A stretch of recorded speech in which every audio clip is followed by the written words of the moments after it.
أعوذ بالله من الشيطان الرجيم. بسم الله الرحمن الرحيم.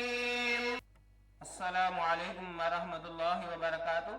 لرن حال قرآن میں خوش آمدید. آج آپ کی خدمت میں پڑھائی میں دل لگنے کا پہلا وظیفہ پیش کرنے لگے ہیں.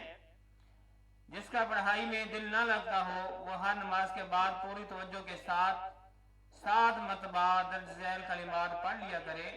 انشاءاللہ تعالی العزیز پڑھائی میں خوب دل لگ جائے گا. وہ کلمات یہ ہیں: فرض نماز پڑھیں، فرض نماز کے بعد اپنی جگہ پر بیٹھ کر یعنی سلام پھرنے کے بعد اسی جگہ پر بیٹھے ہوئے دیگر جو مسنون اذکار ہے وہ کرنے کے ساتھ ساتھ ان کلمات کو بھی 7 مرتبہ جو ہے پڑھیں. انشاءاللہ خوب دل جمی کے ساتھ، توجہ کے ساتھ، دھیان کے ساتھ پڑھائی کرے گا اور کلمات دکھائیں اور پڑھنا سیکھیں.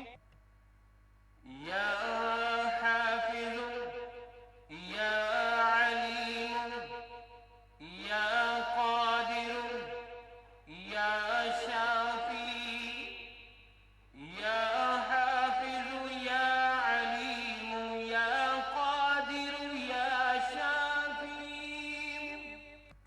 تو ان کلمات کو ہر نماز کے بعد 7 مرتبہ پڑھیں. انشاءاللہ تعالی العزیز خوب اچھی اور محنت والی پڑھائی ہوگی. آج کے لیے اتنا ہی. السلام علیکم ورحمۃ اللہ وبرکاتہ.